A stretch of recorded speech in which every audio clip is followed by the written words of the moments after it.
Hello, once again, and welcome to the Raw podcast brought to you by the Sunderland Echo. A little bit of a busy time at the moment where Sunderland AFC are regarded. I'm James Copley, your host for this afternoon, and I'm joined by Phil. Phil, how are you? Yeah, very good, thank you. Very good indeed. Enjoying the Ashes? I take it not so much. It's on a bit of a knife edge at the moment, to be fair. So yeah, good stuff. Well, I've been on a bit of a knife edge recently because Sunderland have been announcing things left, right, and centre, and it's early June. The window's only been open 4 or 5 days, I think. Sunderland have signed 3 players and announced the extensions for Tri Hume and Dennis Cirkin. It's all quite pleasant, isn't it, Phil? This. Yeah, I think it's what we talked about at length last week, isn't it? In terms of that stability, allowing Sunderland to move much earlier than we're accustomed to. I think the only time really, I actually looked at this last week, and the only time really in the last 10 to 12 years where they've been this busy this early was the summer that they got relegated into League One. When we did see a flurry of a sort of announcements this time of year. I think it was Elaine Oster, Chris Maguire, John McLaughlin. But obviously the difference then was the squad was so small and in such a state of turmoil. Even with those 3 or 4 signings, the squad was probably still 8 or 9 signings away from being complete. So it's obviously, while there's that similarity there, it's so different this time because you're adding to what was already a pretty solid core who we knew would be going into next season. So, it doesn't guarantee anything next year. It doesn't mean Sunderland are going to finish above Leicester with Enzo Maresca, and I'm sure plenty of funds to pay for players this summer. But it does give you a bit of confidence that, there's some proper planning and stability at Sunderland. And we'll go into each of them, I'm sure, in a bit of depth, but 2 really important announcements, I think, both that, have got big implications for the next couple of years. Yeah, we'll drill down into the 3 signings and the 2 contracts shortly, but 3 young players signing for Sunderland again, Phil, and the impression that you get from listening to the 3 of them is that all 3 are utterly convinced by the pathway Sunderland provide to the first team. Obviously, Jobe Bellingham, highly rated, 17. Lewis Semedo, who likes to be known as Hemir, I think it is. He's been convinced that he can come and play football. And we've heard today that Nectar Triantis, he's had interest from Stoke City, Crystal Palace, Norway, the Bundesliga. Actually got as far as a call with a Zoom call with Crystal Palace, but having spoken to Stuart Harvey and Tony Mowbray, was convinced by the project at Sunderland. And we've been over that project a lot of times now. Everybody knows what it is, but it's really pleasing to see these young, exciting players coming in and be convinced by an identity at Sunderland, which hasn't always been the case, and a way of doing things which is very positive. Yeah, I think so. It goes to show the way that the perception of Sunderland has completely changed in the last 2 years. And I think I used this phrase last week when we were talking. It's, Sunderland have walked the walk now. And so they're getting the benefits of that because they're not sitting down to players and just saying, oh, yeah, we're really keen to play young players. It's there. It's factual. Yeah. And I think that obviously there is a little bit of there's a calculated gamble to it. And we talked a little bit at times last season, and there probably will be times next season where we say, that squad is a little bit naivety on shore there. If only we just had, 1 or 2 more players of that experience. But the reality is that it's this total commitment to playing these young players that is making them come when they've got these other options. That's the reason they're doing it, because they know those opportunities are there. And when I wrote a column kind of about the summer last week, I used the example of Callum Doyle, Doyle started the first game of the season when Sunderland got promoted from League One because he'd had an excellent pre-season and we were all really excited about him, suited the style. But it was a huge statement from Sunderland saying, we've brought a 17-year-old centre-half in on loan to League One with all the reputation of League One, long balls, physical football, and he's going to start and he's going to play because this is what we do now. And I think it takes you time for people to believe that you're serious because everyone talks about young players. Every single club in the country talks about playing young players. Some of them do it a little bit, some of them do it quite a lot. Some of them do it loads. And again, I'm hugely behind it, so not being negative in any way, but just trying to put in that context that what will sometimes cost Sunderland a little bit on the pitch is the same reason that they're able to attract these players. And that's why Triantis, for example, will have gone to Sunderland when he could have gone to Crystal Palace, where he probably wouldn't have played, maybe gone out on loan somewhere. Instead, he gets a home. I'm not saying Triantis is going to start the first day of the season. I have no idea.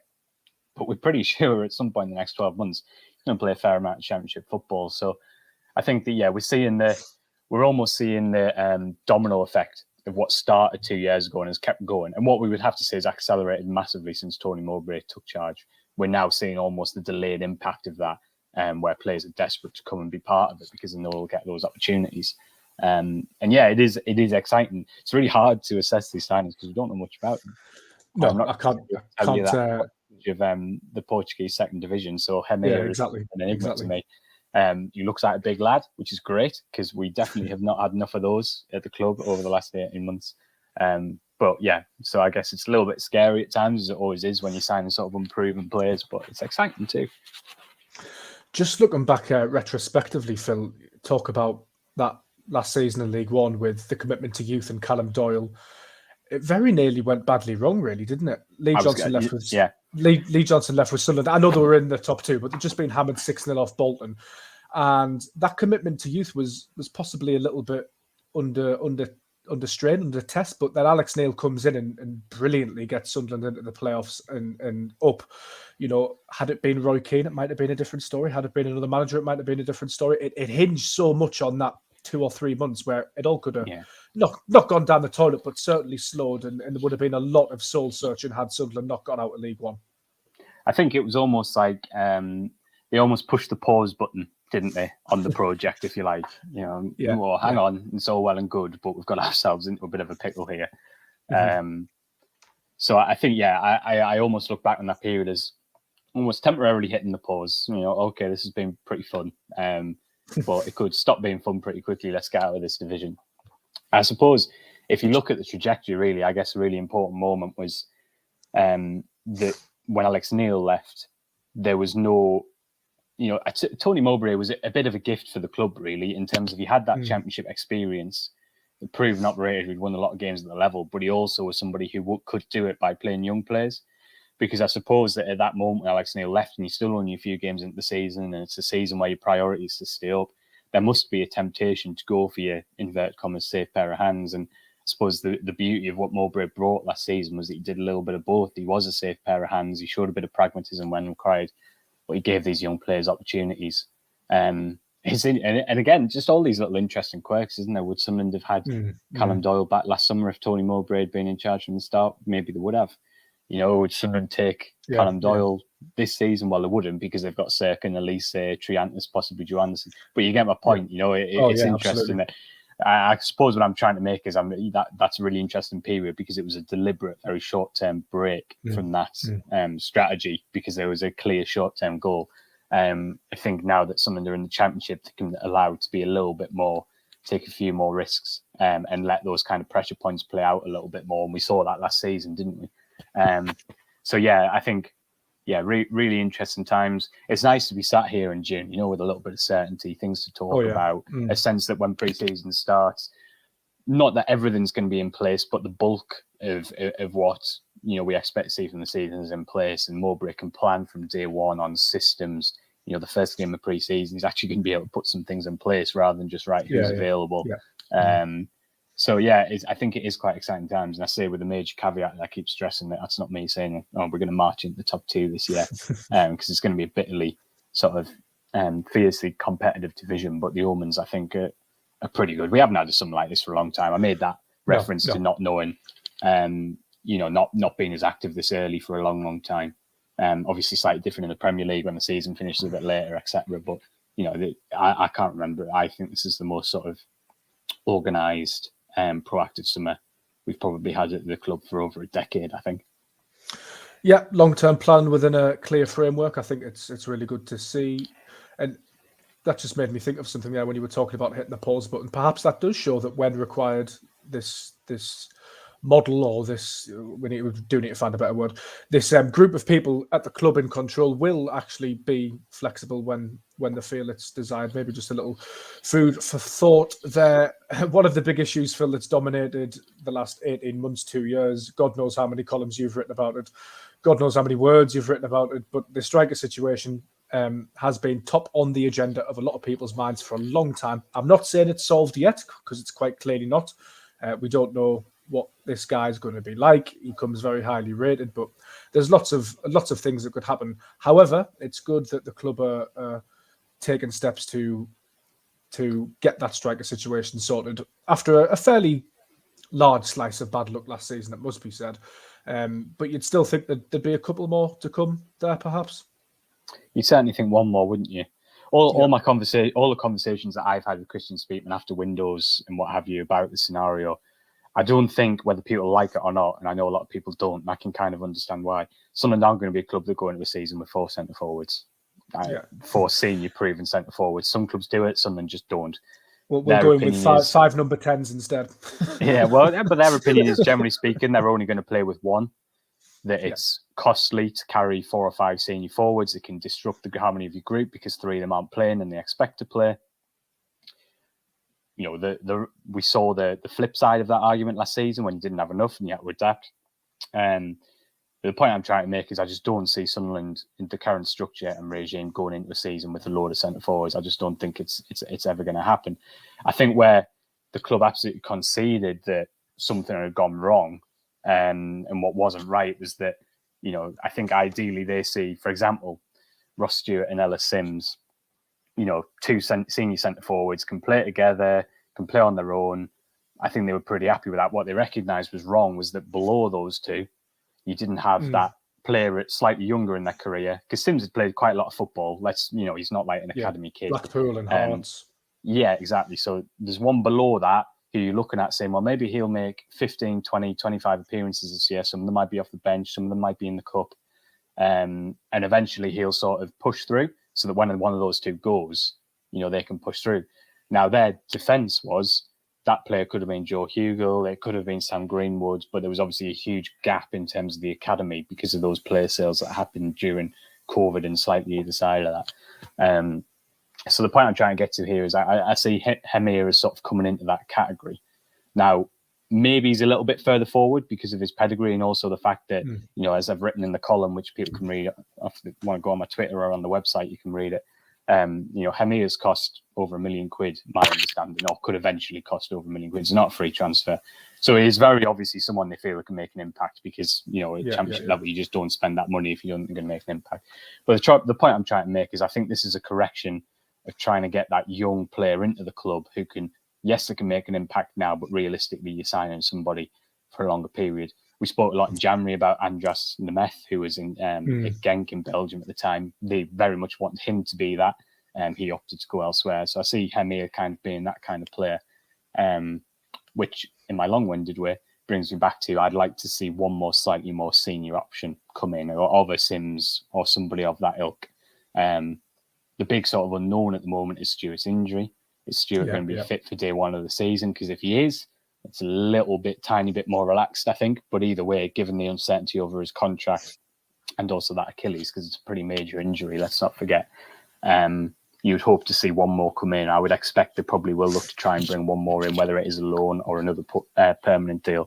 But yeah, in answer to your kind of original point, Sunderland aren't going to be a club that go in with 4 30-year-old centre forwards into a season. It's just absolutely not going to happen under this regime, rightly or wrongly. What's your understanding of the Stewart situation at the moment, Phil, just on a broader point? Because we knew that Stewart was in talks with Sunderland before his injury, but talks had reached an impasse. Was it a case of let's just see how you return? Was that contract offer still on the table? What's the sort of general situation at the moment? Well, the general situation is that we don't seem to have moved a great deal. I think after the initially after the Achilles injury, I think it was very much, this is a pretty major injury, and that needs to be the focus. You know, there was surgery involved, quite a long road back. I think in a situation like that, it's a pretty natural pause point for both parties, I think, because both parties are going to want to get a sense of when they're going to be back. They're going to want to get, certainly Stewart will want that worst part of his recovery over, if you like. So I don't think there was any surprise that things went pretty quiet for a while, because I think the injury sort of overtook things for everybody, really. And what I can speak to with a little bit more certainty is in terms of before that injury, there was a pretty significant gap between the 2 parties in terms of what they were, you know, prepared to move on. And that's not attributing right or wrong to anyone. I can see 100% see both sides of it. Stewart's had an exceptional 2 years. There's a lot of interest in him. He's not a player who's come through a big academy, who's made a huge amount of money in his career. He's on pretty paltry terms at the moment in comparison to the level that he's playing at. You know, he's still on that contract when he signed as a fairly unproven striker in League One. So I can totally see it from his perspective. And he's probably only got 2 or 3 contracts left in his career. So it's a hugely important part. We've also got to be careful as well when we assess it from Sunderland's perspective, because one thing you have to say is that they've been excellent at managing the contract situations. And I'm sure we'll come on to Cirkin next. a track record of this regime and sporting director of proactively extending contracts and rewarding progress is really good. So it's important that we don't say that, you know, a striker is asking for silly money or that the club are trying to do it on the cheap. The reality is somewhere in the middle. Whereas as of yet, there's just hasn't been a happy medium, if you like. And I've genuinely, as we sit here now, I have no idea whether that will come to pass in future. I sincerely hope it does. But certainly sort of coming into last January, for example, when talks has been going on for a year with no resolution, I would say that I was pretty pessimistic at that point. But football is a funny game. And as we say, things change dramatically quickly. And, you know, if Stewart gets fit and starts the season well, maybe that will lead to a bit of a change of focus. Indeed, you mentioned Dennis Cirkin there. I was absolutely delighted with that news, to be honest. I thought that was one of the key remaining questions in terms of contracts. Obviously, there's Patrick Roberts as well. Tri Hume's been sorted and various others, Dan Neil, Anthony Patterson, etc., etc.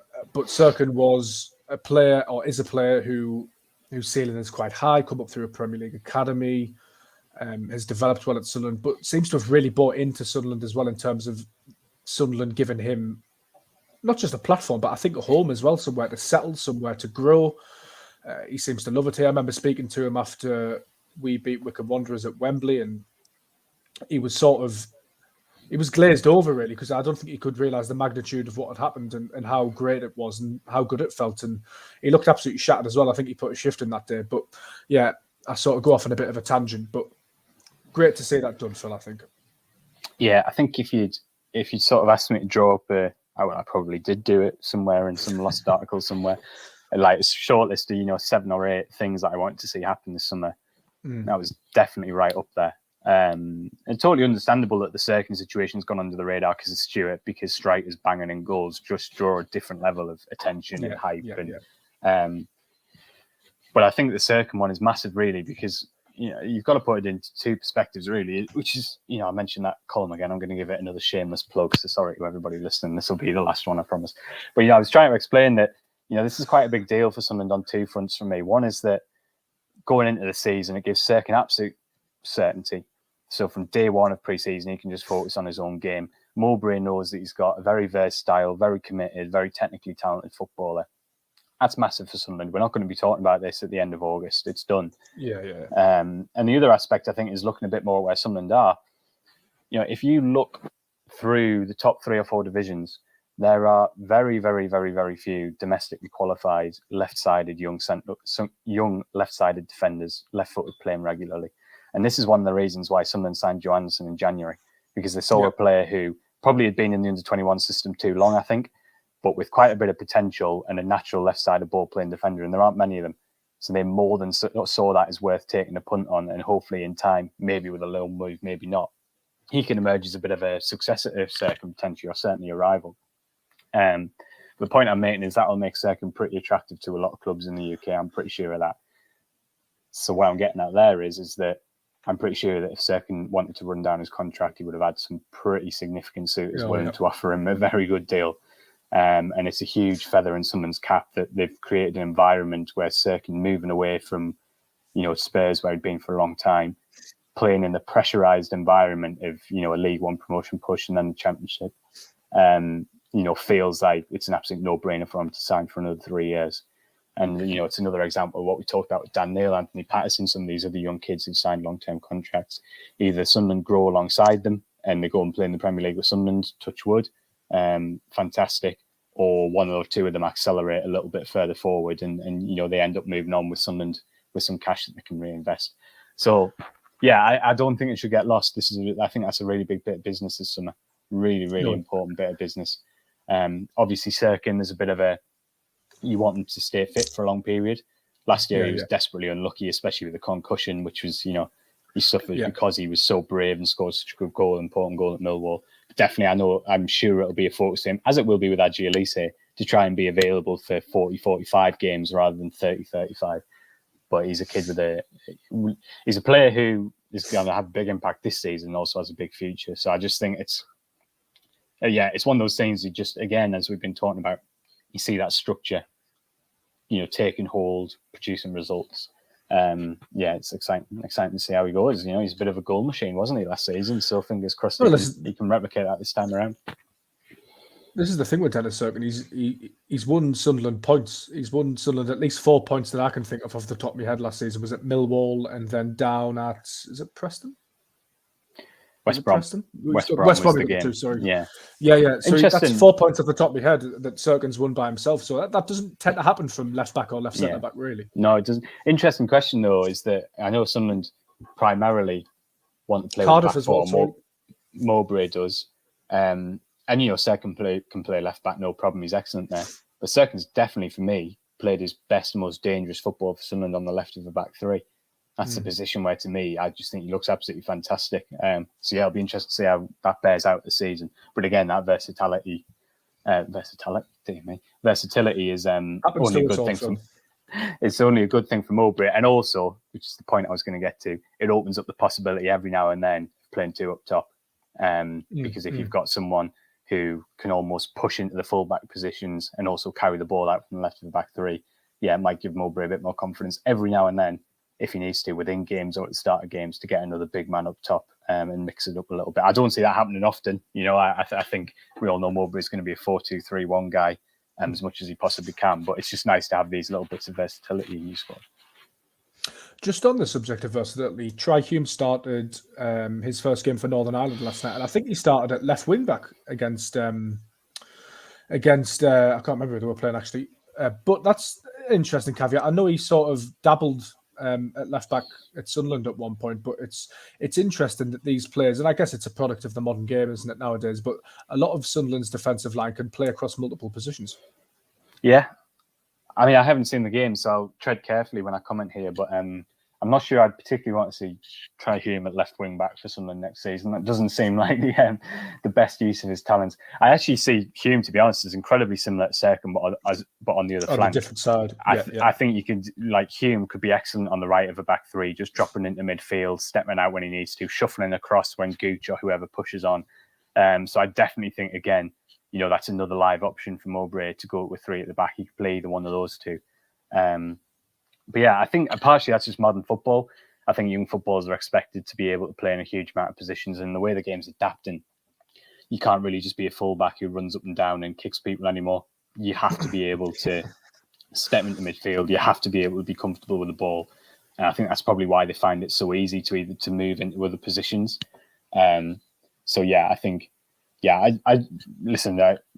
I find it very bizarre they can't find a spot for Hume on the right side of their defence, Northern Ireland, given the level he's playing at. But maybe that'll come in time. But it's all good experience. That's the other thing for a young player. It's only good experience to be playing different positions at that level. Indeed, lost 1-0 to Denmark, did Northern Ireland. We'll talk very quickly, Phil, about Jobe Bellingham's signing as well. I think we touched upon it last week. Hugely exciting again, 17 years old, being sold the club. Mike Dodds and Speakman pretty instrumental in him joining Sunderland, along with, I think it's Stuart English as well. They were all at Birmingham together. I mentioned his age there, and it is probably worth touching upon again, Phil, that he is a marquee signing because of his talent, his profile, his name to a degree as well, but he has earned that profile. He's captain of an England youth side. He starred in the Championship for Birmingham at a young age. So, he is here on merit as well, it must be said. But it's probably worth remembering that he is 17 and he might take a little bit of time. You look at Ekwa, who wasn't as experienced in the EFL as Bellingham, but it took him a couple of months, a couple of games to get up to speed, coming in from West Ham in January. And we've seen it with countless players in this Sunderland squad, really, that sometimes it can just take a little bit of time to settle in. And whilst we're all very excited, let's not get too carried away is what I'm trying to say. Yeah, for sure. It'll definitely take him a little bit of time.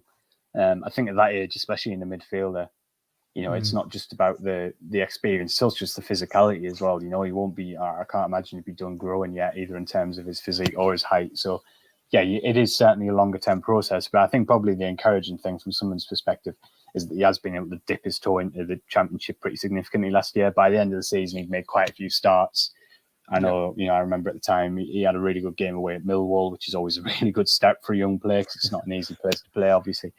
So I think he's arriving in a pretty good position. I don't think he's been signed thinking, he's probably not going to play much this year. I think he'll definitely be involved. But I think you're right, he'll absolutely dip in and out. as we talked about before, it's a position of the pitch where someone is starting off from a pretty strong situation, especially if Jame does stay at the club this year. Obviously, it's too early to say what's going to happen there, but certainly a position where Sunderland have a lot of options. So there isn't the pressure on somebody like Jobe Bellingham to sort of be playing week in, week out with the kind of championship schedule. But yeah, I certainly, I don't think Sunderland would have committed a little bit like Hemir. Yeah, for sure, it's a long-term signing, but I don't think Sunderland commit that level of finance unless they're pretty confident that it's going to yield them some results, sooner as well as later. Indeed. Well, that just about brings it out of the Raw podcast. There is a column over on there, Phil, that you can read. If I did mention my column, didn't I? Just checking. Yeah. No, it's very good. It's well worth a read.